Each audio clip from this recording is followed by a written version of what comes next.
कृष्ण जन्माष्टमी का इतिहास। जब जब धरती पर पाप और अधर्म हद से ज्यादा बढ़ा है, भगवान ने धरती पर अवतार लिया है। भगवान विष्णु किसी न किसी उद्देश्य की पूर्ति के लिए धरती पर अवतरित हुए। विष्णु जी का एक अवतार श्री कृष्ण थे। मथुरा की राजकुमारी देवकी और वासुदेव की 8वीं संतान के रूप में जन्मे कान्हा का बचपन गोकुल में माता यशोदा की गोद में बीता।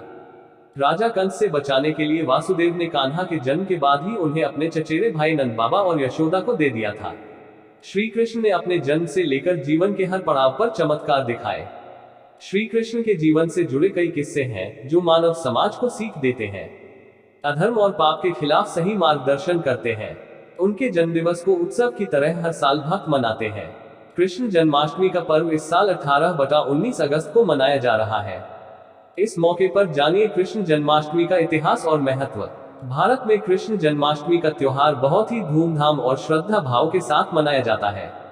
हिंदू धर्म में मान्यता है कि भाई कंस के अत्याचार को कारागार में रह सह रही बहन देवकी ने भाद्रपद के कृष्ण पक्ष की अष्टमी तिथि को अपनी 8वीं संतान के रूप में श्री कृष्ण को जन्म दिया था। भगवान विष्णु ने पृथ्वी को कंस के अत्याचार और आतंक से मुक्त कराने के लिए अवतार लिया था। इसी कथा के अनुसार हर साल भाद्रपद की अष्टमी को कृष्ण जन्माष्टमी का पर्व मनाया जाता है। पुराणों के मुताबिक श्री कृष्ण त्रिदेवों में से एक भगवान विष्णु के अवतार हैं। कृष्ण के आशीर्वाद और कृपा को पाने के लिए हर साल लोग इस दिन व्रत रखते हैं, मध्य रात्रि में विधि विधान से पूजा अर्चना करते हैं, भजन कीर्तन करते हैं और जन्मोत्सव मनाते हैं। इस दिन के लिए मंदिरों को विशेष तौर पर सजाया जाता है। कुछ स्थानों पर जन्माष्टमी पर दही हांडी का भी उत्सव होता है। कैसे मनाते हैं कृष्ण जन्माष्टमी? जन्माष्टमी पर भक्त श्रद्धानुसार उपवास रखते हैं। भगवान श्री कृष्ण की विशेष पूजा अर्चना की जाती है। बाल गोपाल की जन्म मध्य रात्रि में हुआ था, इसलिए जन्माष्टमी की तिथि की मध्य रात्रि को घर में मौजूद लड्डू गोपाल की प्रतिमा का जन्म कराया जाता है। फिर उन्हें स्नान कराकर सुंदर वस्त्र धारण कराए जाते हैं। फूल अर्पित कर धूप दीप से वंदन किया जाता है। कान्हा को भोग अर्पित किया जाता है। उन्हें दूध दही मक्खन विशेष पसंद है, इसलिए भगवान को भोग लगाकर सबको प्रसाद वितरित किया जाता है। कुछ जगहों पर जन्माष्टमी के दिन दही हांडी का आयोजन होता है। विशेषकर इसका महत्व गुजरात और महाराष्ट्र में है।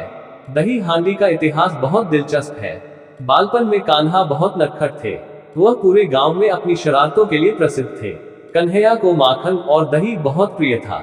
उन्हें माखन इतना प्रिय था कि वह अपने सखाओं के साथ मिलकर गांव के लोगों के घर का माखन चोरी करके खा जाते थे। कान्हा से माखन बचाने के लिए महिलाएं माखन की मटकी को ऊंचाई पर लटका दिया करती, लेकिन बाल गोपाल अपने सखाओं के साथ मिलकर एक पिरामिड बनाकर उसके जरिए ऊंचाई पर लटकी मटकी से माखन चोरी कर लेते।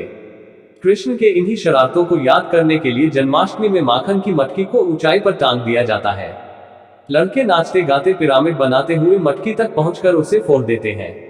इसे दही हांडी कहते हैं। जो लड़का ऊपर तक जाता है उसे गोविंदा कहा जाता है।